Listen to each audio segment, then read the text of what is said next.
আসসালামু আলাইকুম দর্শক, দেখতে পাচ্ছেন এটা 2009 সালের দিকে, অর্থাৎ দেখেন 16/3/09, অর্থাৎ 2009 সালের আইপিএস। দেখেন 2009 সালে আমাদের দেশে তৈরি হতো এই ধরনের আইপিএস গুলো।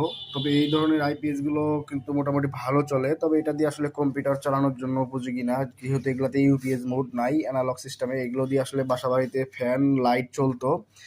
তো এই আইপিএস গুলো কিন্তু ভালো সার্ভিস দিছে। তো দেখেন এখানে কিন্তু আপনার চার্জিং এর জন্য আসলে ভোল্টেজ কম বেশি হলে সেই কাজটা যাতে সুন্দরভাবে চার্জ হয় সেই সার্কিটও দেওয়া আছে, যা এখন অনেক সিম্পল ভাবে করা হয়।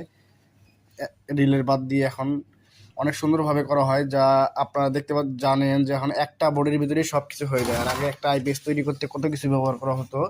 দেখেন এখানে কিন্তু মসফেটের বদলে কিন্তু এখানে ট্রানজিস্টার ব্যবহার করা আছে। দেখেন অনেকগুলো ট্রানজিস্টার, প্লাস চার্জিং এর জন্য আলাদা করে ডায়োড ব্যবহার করা হতো।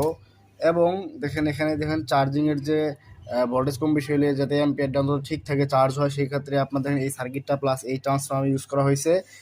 এটা হচ্ছে অসিলেশন বোর্ড, দেখতে পাচ্ছেন একটা অসিলেশন বোর্ড। আর এই হচ্ছে আপনার রিলে, চার্জিং এর জন্য রিলে, আপনার আউট ওভারলোডের জন্য ট্রান্সফর্মার, অসিলেশন তৈরি করার জন্য একটা ট্রান্সফর্মার। তো অনেক কিছু ইউজ করা হইতো আগেকার একটা আইপিএস এর ক্ষেত্রে। যুগের সাথে তাল মিলিয়ে এখন আমরা কত সিম্পল একটা বোর্ডেই সবকিছু করতে পারতেছি এবং ডিজিটাল একটা ডিসপ্লে পাচ্ছি, যাতে সব ইনফরমেশন দেখা যাচ্ছে। কিন্তু একটা আগের আইপিএস, আসলে একটা আইপিএস তৈরির ক্ষেত্রে অনেক শ্রম দিতে হবে, এখানে এতগুলো কাজ করতে হচ্ছে আলাদা করে। কেননা আগে এই টেকনোলজি ছিল না, এইভাবে আইপিএস গুলো তৈরি করা হতো এবং বিক্রি করা হতো। তবে আইপিএস গুলো মোটামুটি ভালো চলতো। দেখেন এখন পর্যন্ত আইপিএসটা চলতেছে, একটু সমস্যা হয়েছিল যা এখন সমাধান করা হয়ে গেছে। যুগের সাথে আসলে অনেক কিছুই পরিবর্তন ঘটে, এটাই বাস্তব।